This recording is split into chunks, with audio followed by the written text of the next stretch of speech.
అందరికీ నమస్కారం. ముఖ్యంగా చాలా రోజుల నుంచి చెప్పాలనుకుంటున్నాను నా మనసులో మాట.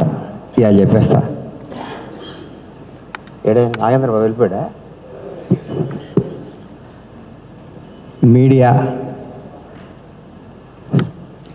మీడియా మిత్రులంటే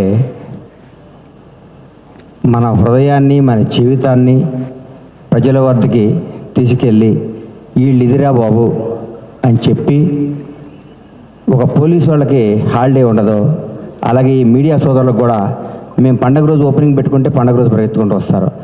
మా ఇంట్లో ఏ రోజు మంచి రోజు అయితే మీకు అదే రోజు మంచి రోజు అని కెమెరాలు వేసుకొని పెన్ వేసుకొని పరిగెత్తుకుంటూ వచ్చి మా న్యూస్ని కొన్ని కోట్ల మందికి చేరవేసే, మా ఒక మంచిని చెడుని అందరికీ చేరవేసే మీడియా సోదరులు అందరికీ నా హృదయపూర్వక పాదాభివందనాలు.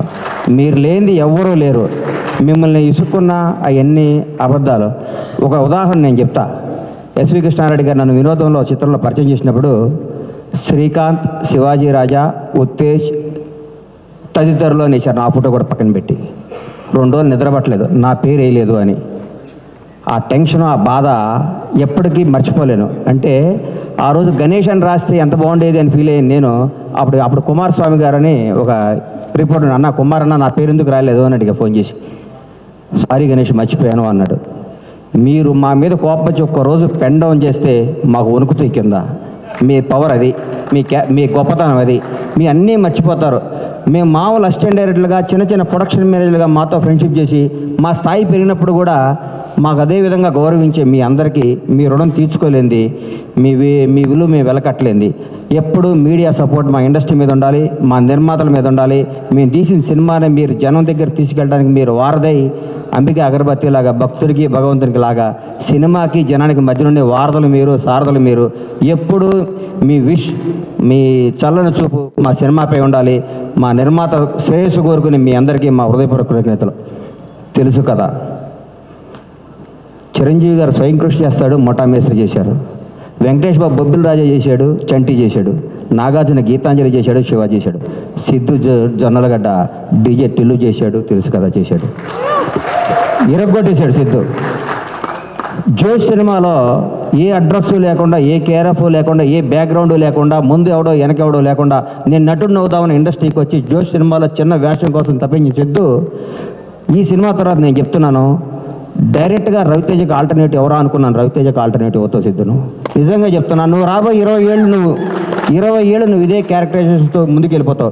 ఈ మధ్య కుర్రాళ్ళ నిన్ను కానీ, తేజ సజ్జాను కానీ మిమ్మల్ని అందరూ చూస్తుంటే ముచ్చటేస్తుంది. కొత్త జనరేషన్ అదిరిపోతారు ఈసారి. ఈ కుర్రాళ్ళందరూ 20 ఏళ్ళు, 2 దశాబ్దాల పాటు మీరు ఇండస్ట్రీని అద్భుతమైన సినిమాలు ఇవ్వడానికి పుట్టిన స్టార్ కిడ్స్ మీరు అందరూ. మీ అందరిని చూస్తుంటే ముచ్చటేస్తుంది. నువ్వు ఎన్నుకున్న కథ. నేనైతే నిర్మాతగా ఈ సినిమా నేను తీయను. హ్యాట్స్ ఆఫ్ టు విశ్వ గారు. దమ్ము కావాలి సినిమా తీయడానికి. నీరజ ఈ అమ్మాయి ఫస్ట్, ఎందుకంటే కోనగారు చెల్లి అయితే నాకు చెల్లెలు. ఎందుకంటే నా భాషా సినిమాలో నా అమ్మాయి ఇండస్ట్రీకి రావడం జరిగింది. ఆ సినిమా నేను నిర్మాతని.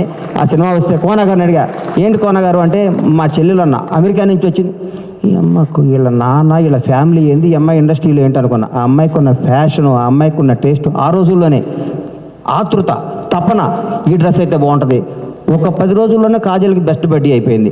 కట్ చేసి ఇండస్ట్రీ హీరోయిన్లందరినీ ఈ అమ్మాయి చుట్టూ తిరిగారు. ఆ అమ్మాయి ఎంత మేధావో, ఎంత ముదురో అప్పుడే చూసుకున్నా. అందరినీ తనాళం చేసుకొని లౌకికంగా.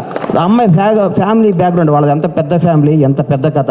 ఆ అమ్మాయి గోల్డ్ స్పూన్లో పుట్టి కూడా తన అందరిలో డౌన్ టు ఎర్త్ ఉండి అందరినీ ఆలోచించుకుంటూ, అందరినీ కలుస్తూ, ఆప్యాయంగా ముందుకెళ్ళిపోతూ ఒక డైరెక్టర్ అవ్వటం అంటే మాటలు కాదు ఈ రోజుల్లో.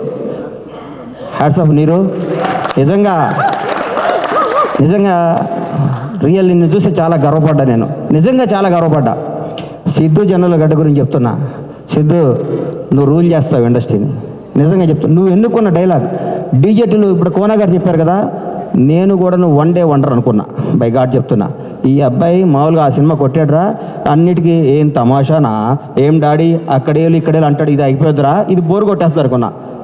ఒక్కసారి ఒక ఫేస్ టర్న్ ఇచ్చావు కదా, ఈ కొత్త షేడ్ చూసావు కదా, నువ్వు యాక్టర్, నువ్వు real actor, great actor, wonderful actor. నీకు అద్భుతమైన ఫ్యూచర్ ఉంది సిద్ధు. నువ్వు చేసే ప్రతి నిర్ణయం, నువ్వు చేసే అన్నపూర్ణం సీన్ చాలండి ఈ సినిమాలో. ఇరగొట్టేసింది. కొన్ని టర్న్లు అవుతుంటే నాకు అర్థం కాలేదు. ఏమ్మా ఇదేంద్రా ఈ సినిమా, ఏం చెప్దాం అనుకుంటున్నాడు ఈ సినిమాలో అనుకున్నాను.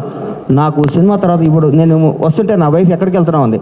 తెలుసు కదా ఫంక్షన్కి వెళ్తున్నాను, రవి ఫోన్ చేశాడు వెళ్తానంటే ఏం సినిమా బావా, ఎంత మంచి సినిమా, ఈ మధ్యకాలంలో అట్లాంటి సినిమా చూడలేదు. నిజంగా యూనిట్ అందరికీ నా తరఫున కూడా అందరికీ కంగ్రాట్స్ చెప్పమని చెప్పింది. చూడని ప్రతి ఒక్కరికి చెప్తున్నా, లవ్ చేసుకునే ప్రతి ఒక్కరికి చెప్తున్నా, కొత్తగా పెళ్ళైన ప్రతి ఒక్కరికి చెప్తున్నా, ప్రతి ఒక్కరికి ఈ సినిమా తప్పకుండా చూడండి. ఇట్లాంటి సినిమా సూపర్ హిట్ చేయాలి. ఈ మధ్యకాలంలోనే వరుసగా అమ్మ విశ్వ గారు అమెరికా నుంచి టక్కేసుకొని వచ్చాడు, ఏం సినిమా తీస్తాడు అనుకున్న మా అందరికి కూడా వణుకు పుట్టిస్తున్న విశ్వ గారికి నిజంగా చెప్తున్నా, మిరాయ్ బ్లాక్ బాస్టర్. ఈ హీరోని పెట్టుకుని అంత బడ్జెట్తో సినిమా తీయడం అంత ధైర్యం కావాలి సార్, బ్లాక్ బాస్టర్ కావాలి సార్, జనాన్ని నమ్మటం కావాలి. మీరు కథను నమ్మి సినిమాలు తీస్తున్నారు సార్, అదే మీ సక్సెస్ విశ్వ గారు. నిజంగా యువర్ రియల్లీ గ్రేట్. మీరు మా తోటి నిర్మాత అవడం గర్వంగా ఉంది. అట్లాగే మా తమ్ముడు ఎస్కేని ఇప్పుడే చెప్పాడు, అన్నా నువ్వు రా అన్నా అని. నేను బ్లాక్ బాస్టర్ ఇచ్చే బ్రేక్ ఇచ్చా, ఇప్పుడు మొదలవుద్ది కొత్త సెకండ్ హాఫ్. టెంపర్ లాంటి బ్లాక్ బాస్టర్ ఇచ్చి ఫ్లాప్తో నేను బ్రేక్ ఇలా బ్లాక్ బాస్టర్తో బ్రేక్ ఇచ్చా, ఇక మొదలవుద్ది సినిమా అని నేను చెప్తూ, మీ అందరికీ చెప్తూ, మీ ఆశీస్సులు కోరుకుంటూ, ఇంత సూపర్ హిట్ సినిమాలో యాక్ట్ చేసిన టీం అందరికీ, మన హర్ష కొద్ది లావు దగ్గర పేరు మర్చిపోయావు అనుకోబాక, హర్షకి అందరికీ కూడా ఆల్ ది బెస్ట్ చెప్తూ, ఇట్లాంటి బ్లాక్ బాస్టర్ సినిమాలు ఇంకా ఎన్నో తీయాలని మనస్ఫూర్తిగా పీపుల్స్ మీడియా అధినేత మా విశ్వ గారిని విష్ చేస్తూ, ఈ అవకాశం ఇచ్చిన మీ అందరికీ నా హృదయపూర్వక కృతజ్ఞతలు తెలియజేసుకుంటూ సెలవు తీసుకుంటున్నాను. Thank you sir. శశి, నువ్వు ఏ సినిమా పట్టుకున్నా ఈ మధ్య బ్లాక్ బాస్టర్ అవుతుంది. ఈ మధ్య నువ్వు ప్రతి ఆడియో ఫంక్షన్కి వచ్చి నువ్వు మాట్లాడుతుంటే నేను చూస్తే ముచ్చటేస్తుంది శశి. కాకర్ల శ్యామ్ గారు మీ అందరికి కూడా ఆల్ ది బెస్ట్ చెప్తూ ధన్యవాదాలు తీసుకోండి. Thank you sir. స్టేజ్ మీదే ఉండండి సార్.